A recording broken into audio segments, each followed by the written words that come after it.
मदार बोलता है। इसमें हम एफ का डेटा से शुरुआत करते हैं कि एफ ने कल क्या किया।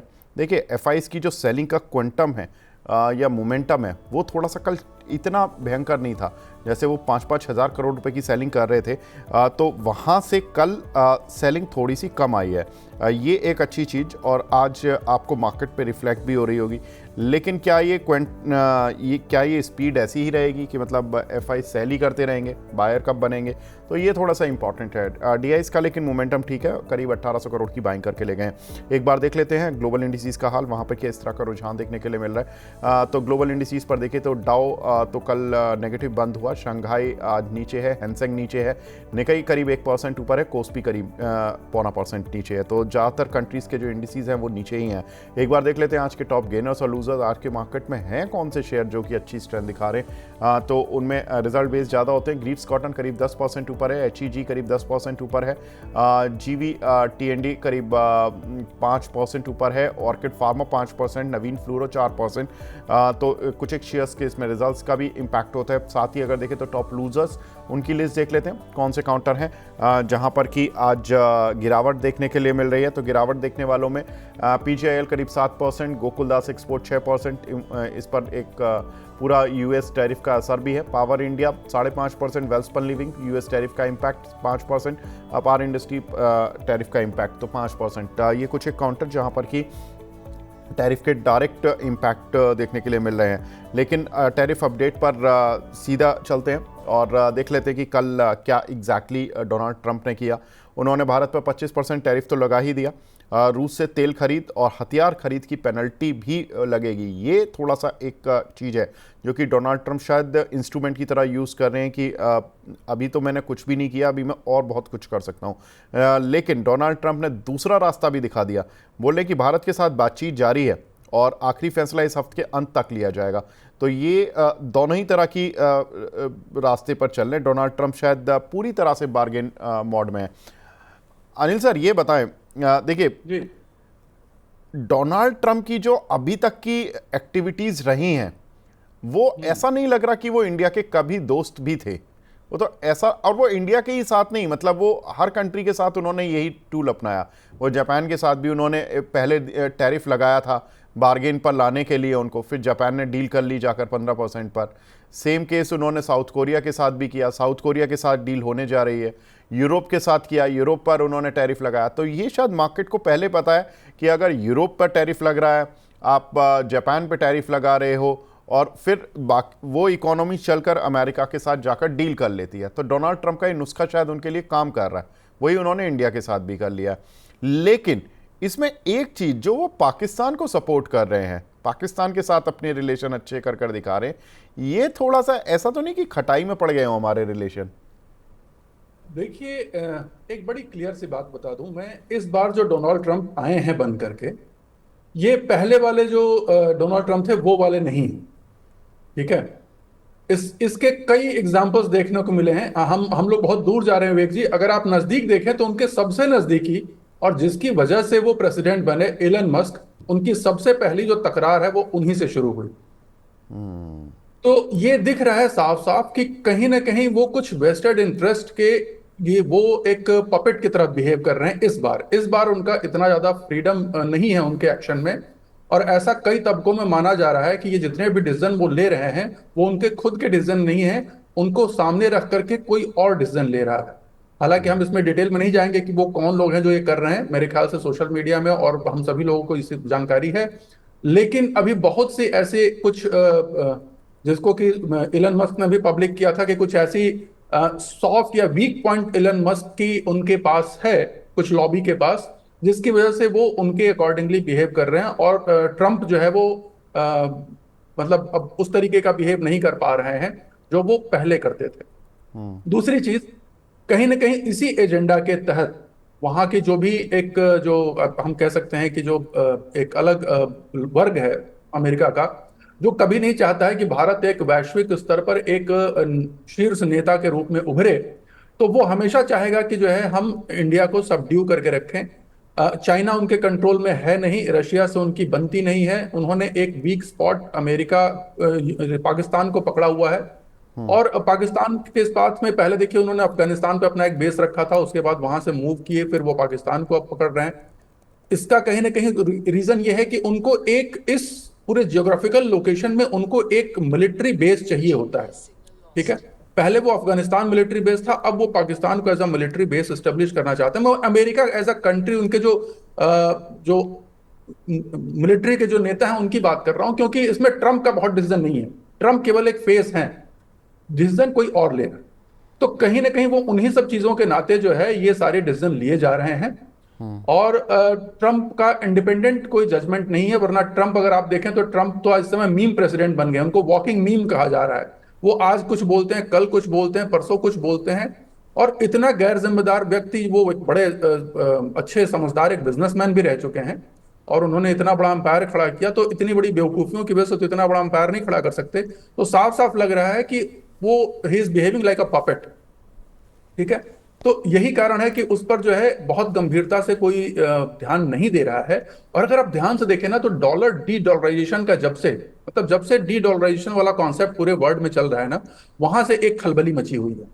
लगभग जितने भी स्ट्रांग देश हैं, specially China, Russia, India, Brazil, ये सब डॉलर को अब as a primary currency accept नहीं कर रहे हैं। कहीं ना कहीं ये एक थ्रेट जा रहा है यूएस इकोनॉमी को, जिसकी वजह से वो और बेचैन होकर रखे हुए हैं। तो ये सारे समझ लीजिए मैक्रो जो जियो पॉलिटिकल सिनेरियो है, इसको ध्यान में रखते हुए ये सब सारी चीजें अभी चल रही हैं। अभी कुछ दिनों तक चलेंगे विवेक जी। अभी जो है ना, ये थोड़ा सा जो है एडजस्टमेंट पीरियड है, क्योंकि उनको हैबिट ही नहीं था कि इंडिया कभी इतना स्ट्रांग भी हो सकता है, या इंडियन इकोनॉमी इतनी स्ट्रांग हो सकती है कि वो अमेरिका को आंखें दिखाए, या अमेरिका की आंखें दिखाने पर ध्यान न दे। पहले तो होता था कि अमेरिका ने अगर आंखें दिखाई तो हाथ जोड़ के खड़े हो जाते थे, तो वो आदत उनको थी। अब वो अभी पच नहीं रहा है, थोड़े दिनों में एक्सेप्ट हो जाएगा, बर्दाश्त भी हो जाएगा, और वो रास्ते पे भी आ जाएंगे। बिल्कुल ठीक बात है।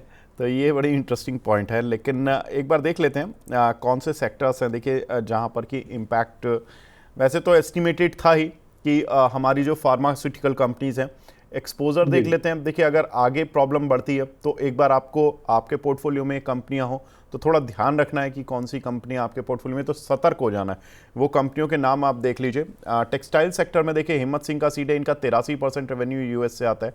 गोकुलदास एक्सपोर्ट 77% आता है। वेल्सपन लिविंग 63% आता है। आलोक इंडस्ट्री 45% आता है। काफ़ी सारी टेक्सटाइल कंपनियां जिनका 20 से 30% रेवेन्यू कम से कम यूएस से आता ही आता है। लेकिन ये मुख्य कंपनियां हैं आज, इसलिए गोकुलदास एक्सपोर्ट में आप देख भी रहे होंगे कि गिरावट तेज है। वेल्सपन लिविंग में आज टॉप लूज़र है वो काउंटर। तो ये थोड़ा सा इम्पैक्टेड हो रहे हैं। अनिल सर ये बताएं, देखिए डोनाल्ड ट्रंप यू टर्न लेने के आदी हैं, इसमें हम सब जानते हैं, ठीक है। एकदम एकदम। अब अगर उन्होंने यहाँ से यू टर्न ले लिया और इंडिया के साथ ट्रेड डील हो गई, तो ये जो आज लूजर हैं ये गेनर भी बन सकते हैं। कोई बन सकता है गेनर? अच्छा मौका एकदम। देखिए हो क्या रहा है, अभी देखिए अगस्त में उनका एक वहां से प्रतिनिधिमंडल आने वाला है, 25 मेरे ख्याल से 20-25 के आसपास में आने हाँ, वाला है। 25 अगस्त को आ रहा है सर। और 25 अगस्त को आ रहा है। दूसरी चीज देखिए कि अगर आप देख लें जिन देशों के साथ उनकी डील लगभग हो चुकी है, वहां भी अगर देखा जाए तो टेक्सटाइल के जो उनके टैरिफ रेट फाइनल हुए हैं, अभी भी वो टैरिफ रेट इस समय 25% लगाने के बाद भी वो कम है हमारे कंट्री के ऊपर में, और डील होने के बाद तो वो डेफिनेटली और कम हो जाएंगे। दूसरी चीज, एक सब्स्टिट्यूशन इफेक्ट टेक्सटाइल इंडस्ट्री में जो मुझे दिखाई दे रहा है। पहले क्या होता था कि चाइना और बांग्लादेश मोस्टली इन्हीं की तरीके से जाते थे सारे के सारे टेक्सटाइल में, बांग्लादेश का बहुत बड़ा एक्सपोर्ट था। अब जो है इंडिया में वो शिफ्ट होगा, और टेक्सटाइल के जो हमारे प्लेयर हैं उनको और अच्छा एक मौका मिलेगा, कहीं ना कहीं उनका मार्केट शेयर ग्रो करेगा जब ये सब मैटर सेटल हो जाएगा तब। तो जैसा हम कहते हैं आपदा में अवसर ढूंढना, तो जो लंबे निवेशक होंगे जरूर वो अच्छी कंपनियों पे जो टेक्सटाइल की हैं उन पर ध्यान देंगे, और उनको एक सही रेट में, क्योंकि वैल्यूएशन सही मिल जाएंगे, प्राइस सही मिल जाएगी, तो उन पे वो लपक लेंगे। और जब चीजें सेटल हो जाएंगी तब तो फिर प्राइस उसको ऑलरेडी डिस्काउंट करके ऊपर बढ़ चुकी होगी। एक बार नज़र डाल लेते हैं फार्मास्यूटिकल कंपनीज़ का भी एक्सपोजर, और उसके बाद देखेंगे इंडिया की क्रूड बास्केट, क्योंकि यहाँ पर देखिए तो ये कुल सेल्स में अमेरिका से कितना परसेंट रेवेन्यू आता है फार्मास्यूटिकल कंपनीज का, ये आपकी स्क्रीन पर है। ग्रेन्यूल 66% अर्न करती है, ग्लैंड फार्मा 54%, ऑरबिंदो 48, जाइडस वेलनेस, डॉक्टर रेड्डीज, ल्यूपिन, सन फार्मा, सिप्ला, इन सभी का करीब परसेंटेज 32-47% है। एंड देन फिर बिलो 30% में Alembic pharma, Glenmark pharma, Ajanta, Alkem lab, Divi's lab और टोरेंट फार्मा। टोरेंट फार्मा का सबसे कम है।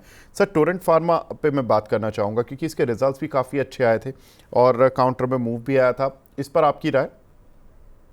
देखिए, इसके रिजल्ट बहुत अच्छा है, डेफिनेटली आए हैं। लेकिन प्राइस में अगर कहा जाए तो ये देखिए, रिजल्ट के पहले अगर देखा जाए तो ये काफी अच्छा मूव दे चुका है। ये करीब 3,300 के लेवल से 3,780-87 के लेवल तक वो पहुंच चुका है। तो जहां पर अब हमें एक चार्ट पर क्लियर एक प्रॉफिट बुकिंग दिख रही है, एक पुल बैक का वेट करके इसमें ट्रेड लिया जा सकता है। लेकिन आज मैं कहूंगा, देखिए ग्रैन्यूल्स ग्रैन्यूल्स की अगर बात करें, ग्रैन्यूल्स में देखिए सबसे ज्यादा एक्सपोजर है। लेकिन आज ग्रैन्यूल्स के चार्ट को अगर आप लगाएं तो उसमें क्लियर मुझे बाइंग दिखाई दे रही है। उसमें इतना बड़ा डेंट नहीं दिख रहा है मुझे। और ये अच्छा। नीचे के स्तरों से उसमें बाइंग आई हुई है। आज आज का उसने अपना लो बनाया देखिए, और बहुत तेजी से 10 बजे का लो है और वहां से तेजी से एक रिकवरी आई है। अगर ये अपने आज लो को दोबारा ब्रीच नहीं करता या अपने 485 के लेवल के आसपास भी अगर बंद हो जाता है, तो भी समझ लीजिए कि आने वाले समय में जो है इसमें एक अच्छा मूव आ सकता है। कहने का मतलब यह है कि इतने बड़े झटके को भी ये स्टॉक पचा ले गया। और तो फिर डेफिनेटली इसमें जो है एक अपसाइड मोमेंटम आने की संभावना बढ़ जाती है। ठीक है, तो ये एक फार्मास्यूटिकल कंपनीज पर टेक है। विवेक जी, एक चीज मैं कहना चाहूंगा, देखिए फार्मास्यूटिकल कंपनी से बहुत ज्यादा टैरिफ अमेरिका लगा नहीं सकता, उसकी मजबूरी है। हाँ सर। देखिए, ये ड्रामे चाहे जितने वो कर ले, उनका पूरा हेल्थ केयर सेक्टर जो है ना वो चरमरा जाएगा। वहां बिल्कुल। की कॉस्ट इतनी बढ़ जाएगी कि सारे, जहां पे हर पर्सन इंश्योर्ड होता है, तो जो उनकी जो इंश्योरेंस कंपनीज है उनकी कॉस्टिंग बहुत कई गुना बढ़ जाएगी और हेल्थ सेक्टर को लेकर के उनकी हालत हो जाएगी खराब। तो ये जो धमकियां हैं ये पब्लिक भी समझ रही है। और अब हमारे जो निवेशक है वो उतने मैच्योर हो चुके हैं कि वो अब समझ चुके हैं, इतनी अवेयरनेस आ गई है कि लोगों को पता है कि इस पे बहुत ज्यादा रिएक्ट नहीं करना है, बल्कि निचले स्तरों पे कहीं ना कहीं वो बाइंग दिखाई दे रही है कि नीचे आ रहा है तो लोग उसको खरीद ले रहे हैं। और हमारे डीआईज तो लगातार बाय कर ही रहे हैं, आप देख ही रहे हो, लगातार चाहे वो कुछ भी हो खरीदने में लगे हुए हैं। और अब हमारे जो डीआईज की बाइंग है वो एफआईज की सेलिंग से एक्सीड कर, इनफैक्ट जो हमारा जो होल्डिंग परसेंट है वो डीआईज का बढ़ चुका है एफआईज से। यही कारण है कि एफआईज की बहुत सेलिंग का हमारे इंडाइसेस पे बहुत बड़ा कोई असर नहीं हो रहा है। ठीक बात है। तो फार्मास्यूटिकल तो सेक्टर को छोड़ देते हैं सर। लेकिन सर एक चीज़ जो डोनाल्ड ट्रंप शायद अगले 10-15 दिन परेशान भी करे, वो पुतिन वाला जो सिनारियो है, और इसको लेकर कहीं ना कहीं एक चिढ़ जो थी वो यूरोप में भी थी और अमेरिका में तो खास तौर से थी, बाइडेन प्रशासन में भी थी कि हम रशिया से तेल क्यों खरीदने लग गए थे जब रशिया वॉर में था और अमेरिका उसके अगेंस्ट खड़ा था। डोनाल्ड ट्रंप अभी तक तो कभी कुछ नहीं बोले, वो हमेशा बोलते रहे कि मैं वॉर रुकवा दूंगा, पुतिन मेरे दोस्त हैं। अब जब से पुतिन ने सुनना बंद कर दिया तब से वो हमसे बदला ले रहे हैं कि आप क्रूड क्यों खरीद रहे थे, आप उनको क्यों सपोर्ट कर रहे थे। अब देखिए, सपोर्ट करने की बात ये है कि चाइना को भी उन्होंने कल धमकी दी है कि मैं तुम पर भी टैरिफ लगा दूंगा और ऐसा टैरिफ लगाऊंगा जो तुमने सोचा नहीं है। लेकिन चाइना ने क्लैरिफाई भी कर दिया कि भाई तेल तो हम खरीदेंगे, हम अपने देश का एकदम खुद से ध्यान रखेंगे। सर 40% इम्पोर्ट सही। करते हैं हम। हम्म। बताइए देखिए, सर। उसमें कारण ये है, मैंने कहा सीधी सी बात है। ये देखिए, ये दादागिरी वाली बात थी। पहले चल जाता था अमेरिका का, अब आजकल चलना बंद हो गया, स्पेशली इंडिया में। अब हमारी गवर्नमेंट उस पर ध्यान नहीं देती है। रही बात ऑयल इंपोर्ट करने की रशिया से, तो देखिए सीधी सी बात है, रशिया की जियोग्राफिकल लोकेशन नंबर 1 हमारे पास है। तो एक तो ट्रांसपोर्टेशन कॉस्ट कम होती है, दूसरी उसके रेट कम है, और तीसरी उसकी क्वालिटी जो है रशियन ऑयल की, वो अमेरिकन ऑयल से बेटर है। तो आप हमें तेल भी महंगा बेचोगे, उसकी क्वालिटी भी अच्छी नहीं है, उसकी ट्रांसपोर्टेशन कॉस्ट भी ज्यादा है, तो हम वहां से क्यों ले, जब हमारे पास एक सप्लायर, अच्छा सप्लायर हमारे नजदीक मौजूद है। और दूसरी चीज, उस कंट्री ने हमारे हर बुरे वक्त पे हमको, इंडिया को एज अ कंट्री, हर तरीके से सपोर्ट दिया है और ऐतिहासिक संबंध है हमारे। तो हमारी गवर्नमेंट मेरे ख्याल से बहुत सही स्टेप ले रही है और कहीं भी कोई डरने या दबने वाली बात नहीं है। हमारा जो मेजर, अगर देखते हैं कि हमारा जो इंपोर्ट का सबसे बड़ा हिस्सा क्रूड का होता है, तो हमें सस्ता क्रूड मिल रहा है, हमारी इकोनॉमी को उससे सपोर्ट मिल रहा है। तो इनके बहुत कुछ हो हल्ला करने से फर्क नहीं पड़ने वाला है। $85 बिलियन का अपना एक ट्रेड का आपस में एक समझौता है अमेरिका के साथ में इंडिया का, और उस पे सब पे वो बहुत हैवी नहीं लगा सकते। जैसा कि हम जानते हैं, बहुत हैवी टैरिफ लगाने का मतलब है कि वो उनकी अपनी कंट्री के लिए, अपनी इकोनॉमी के लिए, खुद के लिए वो सुसाइडल अटेम्प्ट हो जाएगा। तो ये हम सबको पता है। हाँ, एक टेम्परेरी नी जर्क रिएक्शन मार्केट में आएगा, वो तो होता है। वो ट्रेडर्स पैराडाइज होता है, उसमें जो स्पेकुलेटर्स होते हैं उसका एडवांटेज उठा लेते हैं। लेकिन जो अपने लंबे निवेशक हैं उनको शांति से बैठ जाना चाहिए। अगर आपका पोर्टफोलियो रेड हो गया तो 1-2 महीने आप मत देखिए, छोड़ दीजिए। उसके बाद जब चीजें सेटल हो जाएंगी तो अपने आप आपकी कंडीशन जो है वो रिज्यूम हो जाएगी। ठीक बात है। हालांकि टैरिफ पर भारतीय सरकार का बयान काफ़ी जिम्मेदाराना बयान है। उन्होंने कहा भारत बदले में कोई टैरिफ नहीं लगाएगा, इनफैक्ट बातचीत करेगा, और वो हम कर भी जी। रहे हैं। और जो भी टैरिफ लगाया है उसका हम एनालिसिस कर रहे हैं कि ठीक है उसका इम्प्लीकेशन क्या होगा। और जी। भारतीय किसानों और एमएसएमई सेक्टर का ध्यान रखा जाएगा। यानी कि सरकार ये इंडिकेट कर रही है कि कहीं ना कहीं अमेरिका उनको कहाँ पे थोड़ा सा नेगोशिएट ज़्यादा कर रहा है, तो वो कहीं ना कहीं एग्री सेक्टर पर कर रहा है, एमएसएमई सेक्टर को लेकर ज़्यादा परेशान कर रहे हैं। और उन्होंने ये भी कह दिया लेकिन भारतीय सरकार ने कि डील में भारतीयों के हितों का ध्यान रखा जाएगा। सेम केस चाइना ने बोला है। चाइना ने भी यही बोला कि अमेरिकी धमकी पर कि रूस से तेल खरीदने पर जो अमेरिका ने धमकी दी है कि रूस से तेल खरीदने पर देना होगा तगड़ा टैरिफ, ये चाइना को बोला है उन्होंने। और उन्होंने ये चाइना ने उसके जवाब में क्या बोला, ऑफिशियल स्टेटमेंट, कि रूस से तेल खरीद जारी रहेगी, रूस से तेल खरीद हमारे देश के हित में है। तो भारत ने भी एक बात बोल दी, चाइना ने भी एक बात बोल दी। सर बहुत समय बाद शायद ऐसा हुआ होगा कि भारत चाइना एक जैसा स्टेटमेंट दे रहे हैं। और अगर ये एक लॉबी बन रही है सर, इंटरनल एक लॉबी बन रही है, ट्रंप से परेशान होने वाली लॉबी, जिसमें कि शायद चाइना और भारत एक साथ हो गए।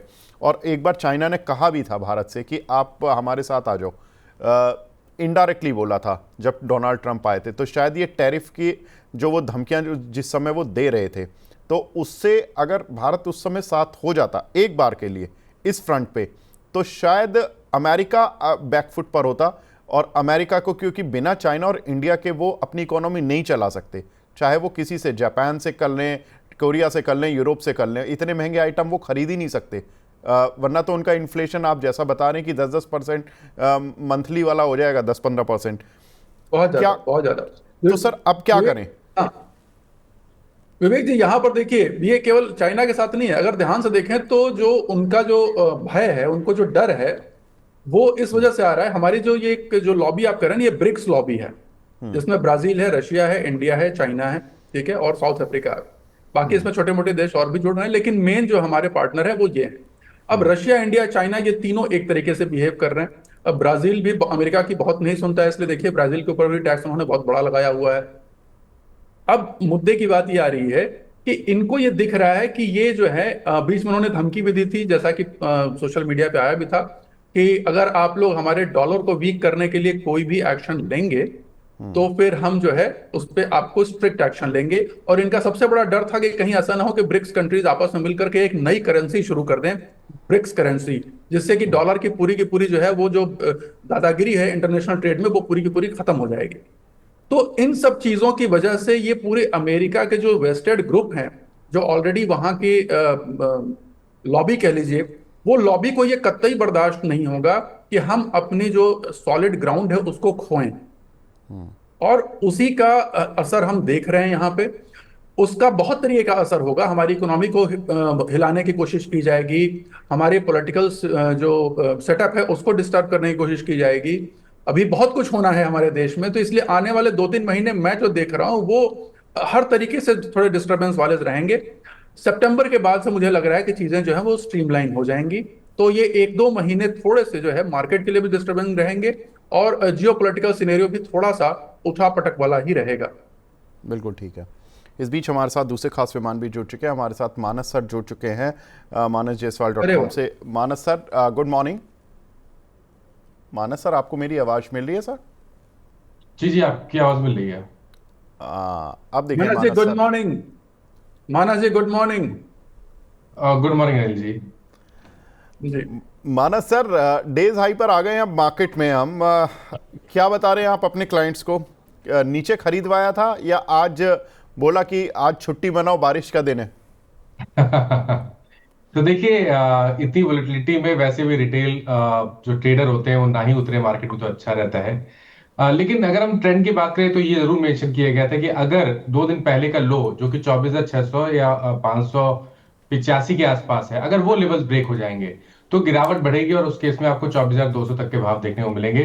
अभी तक का ट्रेंड निगेटिव लगता है, और खरीदारी तभी करें जब निफ्टी अपने 10 और 20 डे मूविंग एवरेज के ऊपर चला जाए। तो 25,100 के ऊपर ना निकले तब तक आपको एग्रेसिव होकर खरीदारी नहीं करनी है। अगर आपके पास लॉन्ग पोजीशन ऑलरेडी बनी हुई है तो 2 दिन पहले का जो लो है या 100 डे मूविंग एवरेज है उसके नीचे आपको स्टॉप लॉस लगा के पोजीशन को होल्ड करना चाहिए, लेकिन फ्रेश खरीदारी की राय अभी नहीं रहेगी। अप्रोच अभी भी कॉशियस ही है।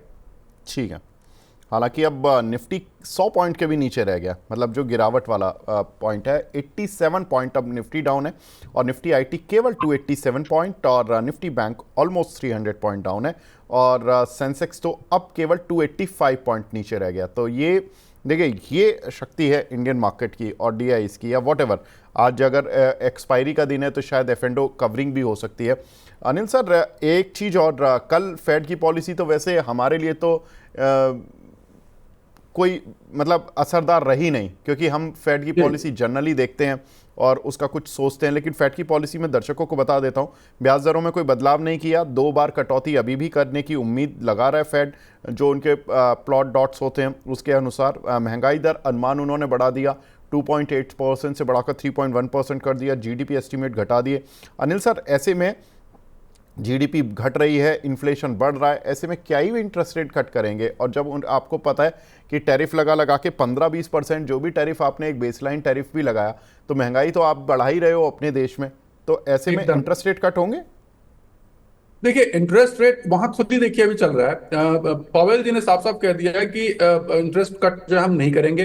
हालांकि जो ट्रंप के रिप्रेजेंटेटिव हैं उनमें अगर आपने देखा होगा तो कल थोड़ी सी इनफाइटिंग भी चल रही थी। उनका था कि नहीं भाई, कुछ तो कट होना चाहिए।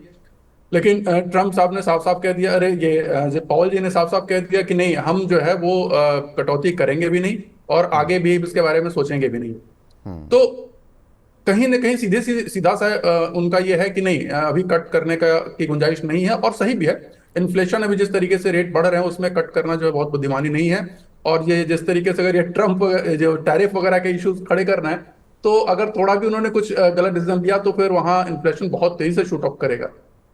आगे बढ़ते हैं सर, 2 ही रिजल्ट आज बात करेंगे, क्योंकि कल रात ही पता लग गया था कि रिजल्ट्स तो ज़्यादा वेटेज रख नहीं पाएंगे आज के मार्केट में। हालांकि टाटा स्टील ने जिस तरह की रिजिलियंट दिखाई है, बहुत ही अच्छे नतीजे एक तरह से कह सकते हैं। रेवेन्यूज़ में भले ही 5.5% का जंप गिरावट देखने के लिए मिली हो, ऐसा स्ट्रीट एक्सपेक्ट भी कर रही थी। नेट प्रॉफिट में 60% का जंप, एबिटा में करीब 13% का जंप, और मार्जिन्स भी करीब 230 बेसिस पॉइंट बढ़ते हुए दिखाई दिए। मानस सर, कैसे दिख रहा है चार्ट सेटअप इसका टाटा स्टील का? तो देखिए, टाटा स्टील की बात करिए तो फिलहाल के लिए तो एक कंसोलिडेशन दिख रहा है। अगर आप देखें तो 165 से लेकर 170 की रेंज में रेजिस्टेंस दिखता है और 150 से 155 की रेंज में सपोर्ट दिखता है। तो ट्रेडिंग कॉल यहाँ पर नहीं है, लेकिन अगर आपके पास इन्वेस्टमेंट है, आई थिंक आप टाटा स्टील में बने रह सकते हैं, क्योंकि जो वीकली और मंथली सेटअप है उसको देख के लग रहा है कि कंसोलिडेशन के बाद जब भी हमें 170 रुपए के ऊपर का ब्रेकआउट देखने को मिलेगा तो स्टॉक 185 रुपए तक के लेवल्स दिखा सकता है। तो अगर आपके पास पोजीशन है लॉन्ग साइड पे तो 150 के स्टॉप लॉस से आप पोजीशन को बिल्कुल होल्ड कर सकते हैं। ठीक है। अगला काउंटर हमारे दर्शकों की एक्चुअली इस पे काफ़ी सवाल रहते हैं और उनकी क्वेरीज रहती हैं। जेपी पावर सर, इसके रिजल्ट्स आए हैं, रेवेन्यूज़ डाउन हुए करीब 10%, नेट प्रॉफिट डाउन हुआ 20%, एबिटा डाउन हुआ 24%, और मार्जिन्स करीब 700 बेसिस पॉइंट गिरे हैं ऑन ए वाई बेसिस। और इसका ये सिक्लिकल कंपनी है, क्योंकि हाइड्रो पावर की कंपनियों का ये one of the best quarter होता है। तो क्यू ऑन क्यू रिजल्ट्स देखेंगे तो बड़े अच्छे लग रहे होंगे। क्यू ऑन क्यू में 156 करोड़ के मुकाबले 278 करोड़ का प्रॉफिट दिख रहा है, लेकिन वाई ओ वाई देखेंगे तो थोड़ा सा डाउन है। 349 करोड़ के कंपैरिजन में 278 करोड़ का प्रॉफिट आया। अनिल सर, कैसे देख रहे हैं सर हाइड्रो पावर कंपनीज को, क्योंकि इस बार उतना अच्छा प्रदर्शन नहीं कर पाई, शायद गर्मियां कम पड़ी या मानसून जल्दी आ गया इस वजह से। तो कैसे देखें सर हाइड्रो पावर कंपनीज और जेपी पावर पर? अभी हाइड्रो पावर कंपनीज में मुझे अभी अगर चार्ट पर भी मैं देखूं तो मुझे कोई बहुत बढ़िया सेटअप दिखाई नहीं दे रहा है। हाँ? और अभी इनका थोड़ा सा जो है मैं यहाँ से अभी दूरी बनाए रखना पसंद करूंगा। मैंने अभी किसी भी अपने हमारे क्लाइंट्स को हम हाइड्रो पावर में थोड़ा सा अवॉइड करवा रहे हैं। जेपी पावर में जैसा कि अभी बहुत बड़ा मोमेंटम अगर आप देखा जून से शुरू हुआ था और जुलाई तक में रहा, जुलाई मिड जुलाई तक। तो ये अब जो है यहाँ पर एक काफी शार्प प्रॉफिट बुकिंग भी आई हुई है, और यहाँ पर इसमें नया ट्रेड तभी बनेगा जब ये 22 के ऊपर निकलता है, 22 23 के ऊपर निकलता है, तो 27 के लिए एक ट्रेड अगेन यहाँ पर शॉर्ट टर्म ट्रेडिंग के हिसाब से लिया लिया जा सकता है। लेकिन अभी फिलहाल के लिए हाइड्रो पावर कंपनी से हम थोड़ी दूरी बना के रखेंगे। नॉर्मल ठीक ट्रेडिशनल पावर कंपनीज में हमें ज्यादा अच्छा सेटअप दिखाई दे रहा है। तो ठीक। थर्मल पावर में अगर देखें तो जो हमारी जो है उसमें एक अच्छा सेटअप दिखाई दे रहा है, वहां पे हमारा ध्यान है, और हमारा सुझाव भी है कि वहां पर एक पोजीशन ली जा सकती है अभी करंट प्राइस के हिसाब से।